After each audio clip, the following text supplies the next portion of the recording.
closed. So how did in this lesson, our goal is to answer the question, how did the Transcontinental Railroad and the Homestead Act change the American frontier? Now, in the warm-up, we saw that by 1890, the American frontier was closed. So how did these two things bring about the end of the American frontier?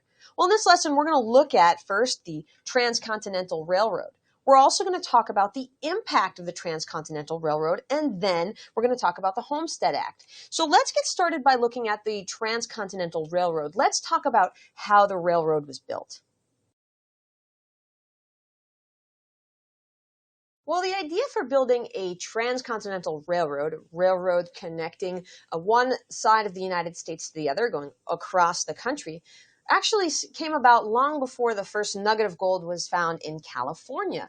And one man who was particularly influential in the early days was Asa Whitney. He proposed the idea of a transcontinental railroad, a railroad running across the country, transcontinent, right? In 1845, he believed that a transcontinental railroad would be great for the United States. He thought it would be great for commerce, that business would really boom because it would allow trade to be more efficient.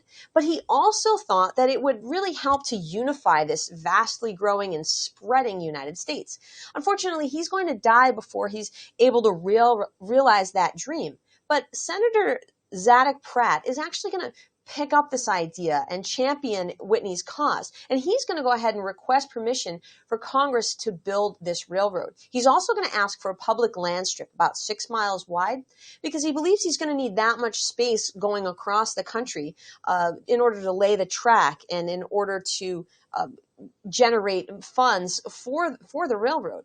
But Congress couldn't agree where the line should run, so it wasn't built. It got caught up in all kinds of debate because what Congress understood was whichever town or whichever place the railroad ran through, they were going to benefit because there was going to be business that was going to be stirred up around there, trading outposts. Towns might grow into cities. So it was very challenging for them to figure out where exactly they wanted to put this railroad.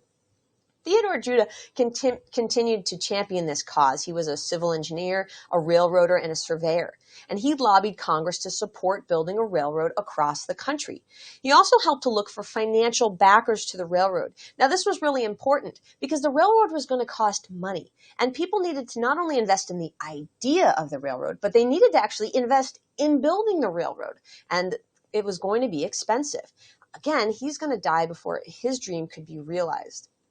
But the Pacific Railroad Act of 1862 was signed by President Abraham Lincoln. And this officially provided government support for this railroad. This meant that the railroad was going to get built. It established the Union Pacific Railroad. And the Union Pacific Railroad was going to begin building here. And we're going to talk more about them in a minute. And they're going to build from the east in a westward direction, laying their track. It's also going to establish the Central Pacific Railroad, and they're going to begin in California, and they're going to build eastward, laying down their track. And the idea is that these two companies would work towards building this railroad, and they would eventually link up and meet one another. Now, this act also helped finance the railroad, and it helped pay for the project in two main ways. It granted 6,400 acres of land per mile of track laid, and that was later doubled. And it also allowed railroads to borrow $48,000 per mile of track laid, which means that some of those financial concerns are going to go by the wayside a little bit because now they're able to get funding for actually building the railroad. So now let's talk about these two different railroading companies and learn a little bit more about them.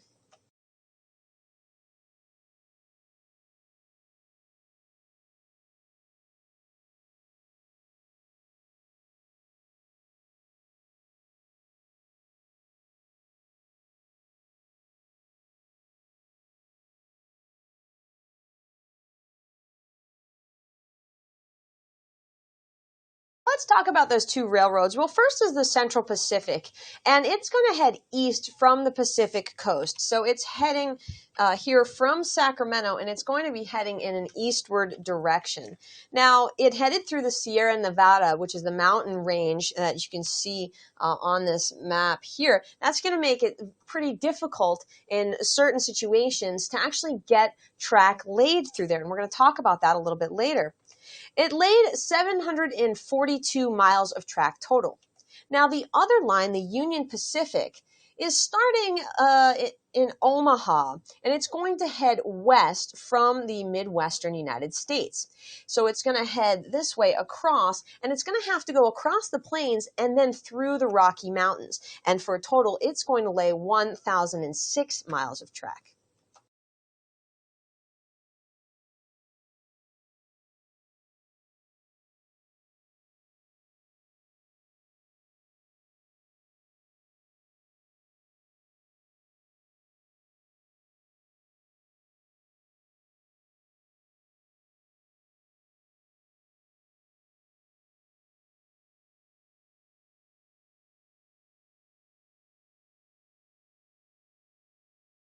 So who were the workers on the railroad? Who was actually building the railroad? Well, you're actually going to find that during this time period in American history, a lot of the work being done on the railroads was done by immigrant laborers. They're extremely important during this time period.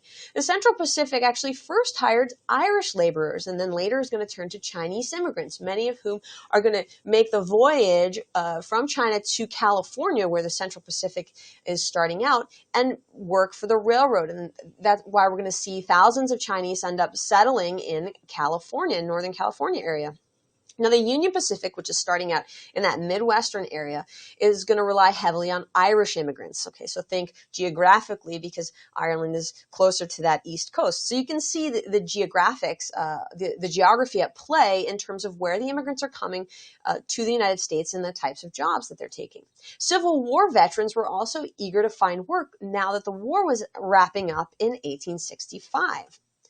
Now, workers on the plains had some unique challenges, and some of those included attacks from American Indians. Now, this railroad was going to be extremely disruptive to American Indian way of life. It's going to disrupt the movement of many of the buffalo herds that many tribes relied on for diet and other purposes. It's also going to lead many to feel once again their lands are being encroached upon and that they're going to be pushed out. So there's going to be that feeling of threat. The summers can be extremely hot. They can be very, very humid, and those conditions can be difficult to work in. The winters can be bitterly cold there as well. And then because of these conditions, the railroad company has trouble finding workers to keep the jobs. So many people may sign up to work for the railroad, but then you got to keep them on. You've got to give them a reason to want to stay. And if the conditions are this hard, many people are going to leave. So despite the fact that the railroad broke ground in December of 1863, by 1865 they'd only laid 40 miles of track. So that's not going to get them very far. They're probably not even getting out of Nebraska at that point, right? So they have a long way to go. And we saw earlier that they end up laying over 1,000 miles of track from this direction. So 40 miles is very small. Now, there were also challenges for workers in the West. Those on the Central Pacific faced dangerous challenges in the Sierra Nevada, that mountain range that we looked at earlier. They had to work through deep snow and frigid temperatures, and they had to blast through the mountains to make tunnels. They had to use hand drills in some cases to try to get through this solid rock. Approximately 100 to 150 workers died while building the railroad. So this is an extremely dangerous job.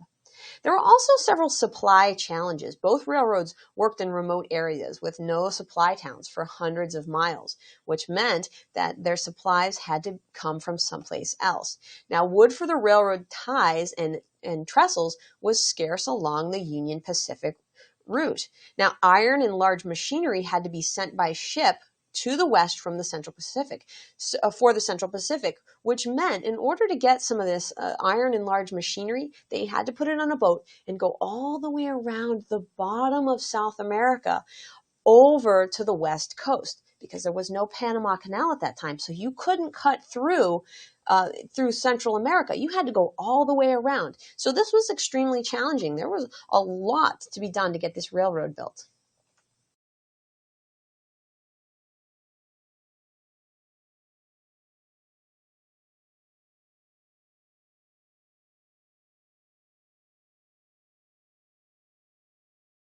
Well, now that you understand how the Transcontinental Railroad was built, you're ready to look at the impact of the Transcontinental Railroad. How did the railroad change the frontier? This is going to help us answer our lesson question. How did the Transcontinental Railroad and the Homestead Act change the American frontier? So let's get started.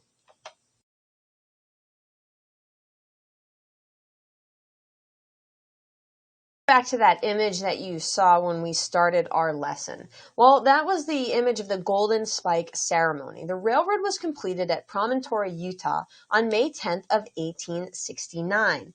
And it was a wonderful day. It was a day of celebration. It was a day that was decades in planning, and it took 6 long years of labor on the railroad in order to build this transcontinental railroad. More than 20,000 workers had worked for 6 years to build railroads, drill tunnels, and to lay 1,700 miles of track that connected the two coasts of the United States. The ceremony took place on Promontory to celebrate the occasion. Leland Stanford, the president of the Central Pacific, and Thomas Durant, who was vice president of the Union Pacific, shared the task of drilling in the last golden spike. And it was the completion of the project was announced instantly by telegraph across the country, and it set off celebrations in cities and towns everywhere. And it was an extraordinary occasion and a great achievement that had been a long time coming for many people.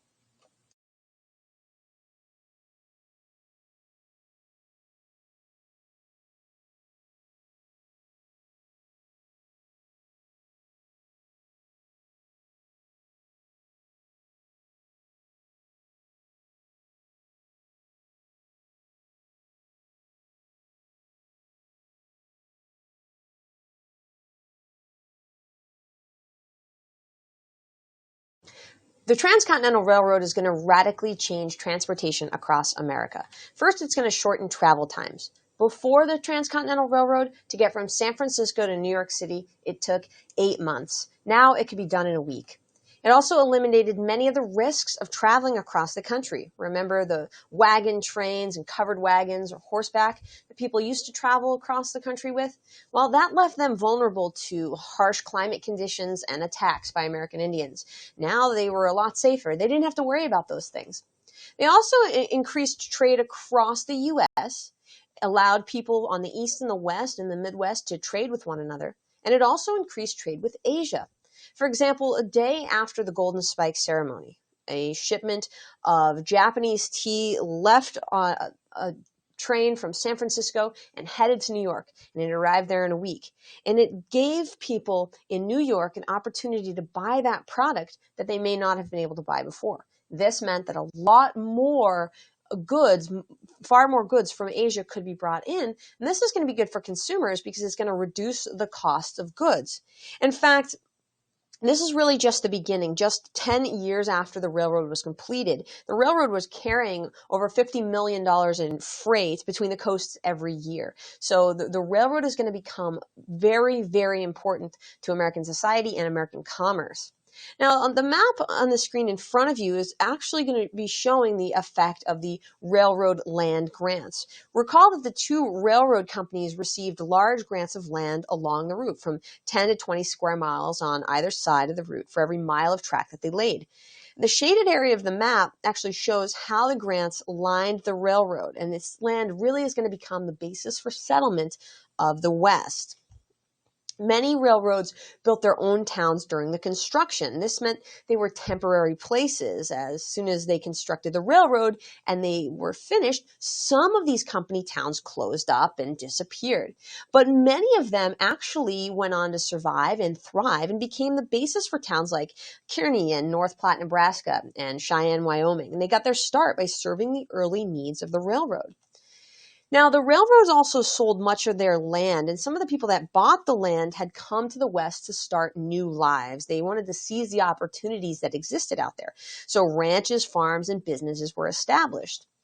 they are going to set up all kinds of new communities along the way. The vast interior of the continent is actually becoming settled. So it's becoming a much more populated region, not the sparse region that it used to be. Think back to the map that we looked at early on, where you started to see pockets of development. Those are going to grow even more because the railroad has changed the American settlement. It changed the American West.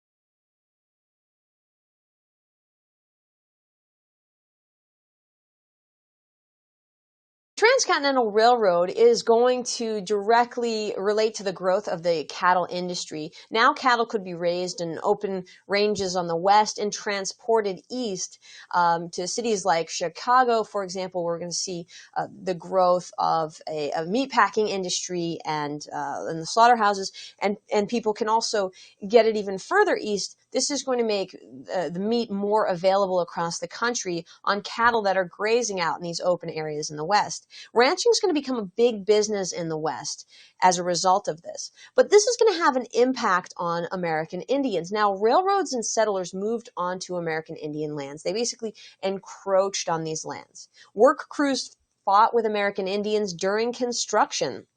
There were several skirmishes between people. Settlers fenced in land, and this really limited American Indian movement because they're fencing in the land for ranching or farming, and in doing so, not only does it affect the movement of the American Indians, but it's also going to affect the movement of the buffalo herds. Now, if those buffalo herds can't move freely, if they can't graze freely as they did before, it's going to disturb their patterns, which means their habits are going to change. They're going to move to different areas. This is going to directly affect American Indians because they rely on the buffalo. Many of these plains tribes rely on them for their diet and for other important spiritual reasons, as also for other supplies.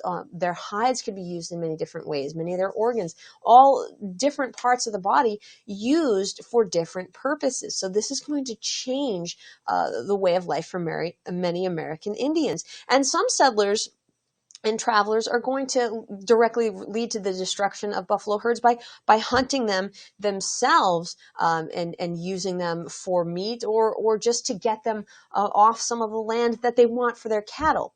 So as you think about some of the positives that came out of this Transcontinental Railroad, because we were talking about just a moment ago how great it was, how what a fantastic impact it had on American society and the economy, you have to also keep in mind that there were other people on this land. So when you're talking about a topic like westward expansion, you have to look at, there's another perspective here, and that's what history is all about. We've got to look at the different perspectives, and what we can see is why groups like the American Indians may not consider this Transcontinental Railroad so wonderful, not positive at all, might instead see it as a negative. So keep that in mind as we continue to study this topic.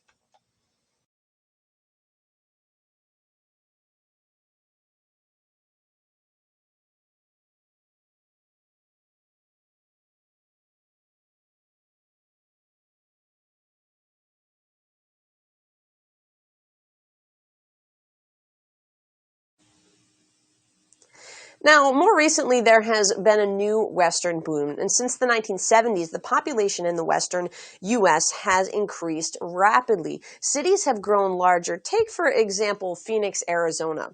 In 1970, the population of Phoenix was approximately 581,000 people. Now, by the 2010 census, the population was approximately 1.4 million people. Now, that's a huge increase in the population. So why is it that people are moving to these Western cities, these Western states? Well, the technology industry brought hundreds of thousands of people to the West, and specifically with technology, we're looking at places like Seattle and Silicon Valley in California, and Seattle in Washington, of course. Other cities like Portland, Oregon, has also experienced rapid growth. They've been steadily growing for decades, showing similar growth that we saw in Phoenix. Not all of them reaching over the 1.4 million mark, but experiencing rapid growth. Now, with that growth, though, we see a major issue, and that is water has become scarce. And for example, in Arizona and California, people are now competing for some of the same water resources. When California had a very large population and Phoenix population was quite low, the people of California were able to benefit from that water because Arizona didn't need it. Now that Arizona's population has grown so much larger, specifically the Phoenix metro area, we see that Arizona is asking for some of that same water from the Colorado River. So there's tension now between these two states over the issue of water. So with as we've seen historically, with the population increase, we always find that there's also some negatives that go along with that. The changes to the environment, the demands on the environment, and also sometimes there's implications on different cultures. And in this case, we're seeing an environmental concern arise due to a population increase. We've just talked about the impact of the Transcontinental Railroad, and we talked about how it changed the frontier. Now we're going to take a look at the Homestead Act. What did the Homestead Act do? Looking at this is going to bring us one step closer to answering our lesson question: how did the Transcontinental Railroad and the Homestead Act change the American frontier? So let's get started.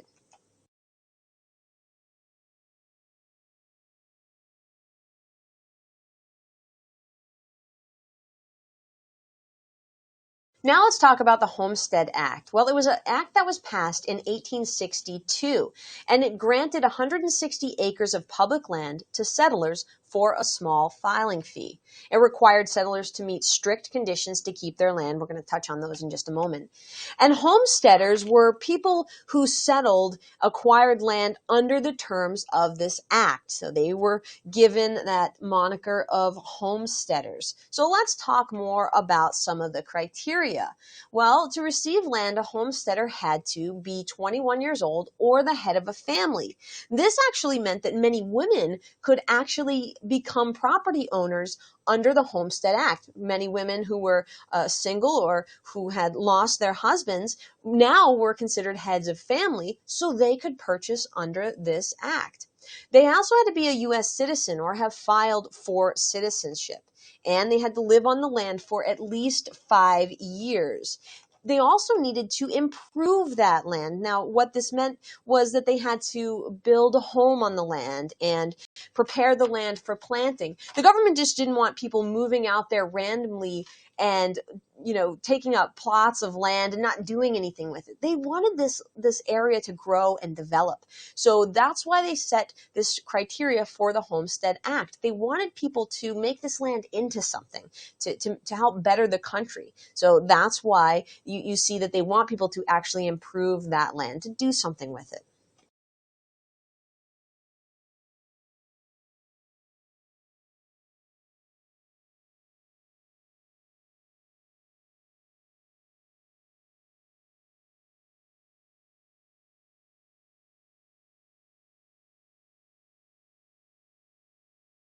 Homestead Act created a lot of opportunities for farmers, and many Americans are going to take advantage of this. There were more than 1.5 million claims made to this land. Hundreds of thousands of settlers qualified for the land, and more than 270 million acres were claimed due to the Homestead Act.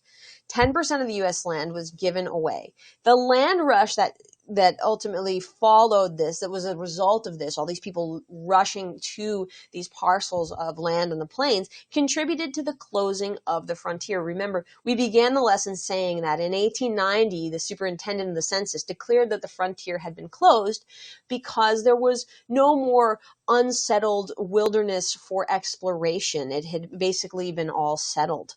There were also opportunities for profit. Now, speculators, who are people who buy land with the purpose of selling it again for a profit, acquired lots of land. They were hoping that they were going to be able to turn this over for a profit, so buy it under this Homestead Act and then sell it later to make more money.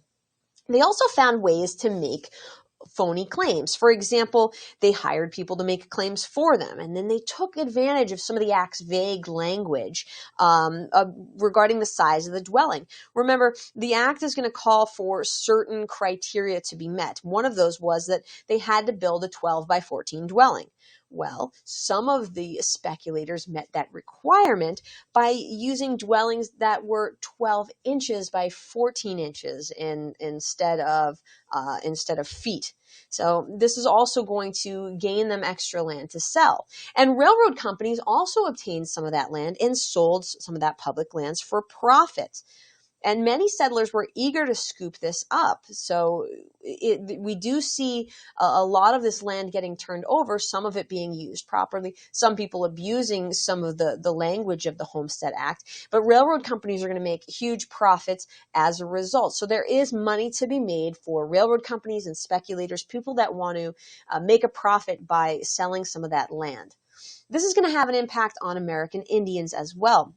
Now, the Homestead Act affected American Indians already living on those lands. And we're going to see conflict arise, of course, between settlers and American Indians. Remember, we had some of these issues when we were talking about the Transcontinental Railroad.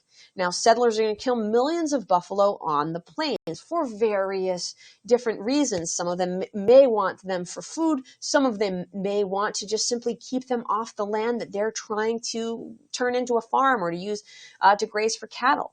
American Indians were eventually forced onto reservations, in partly directly resulting from the Homestead Act and the Transcontinental Railroad. But because of the Homestead Act, you see more and more settlers moving out there. And once they settle an area, they start making certain demands on the government, that they want certain things from the government. And that's ultimately going to lead to American Indians being pushed onto these reservations.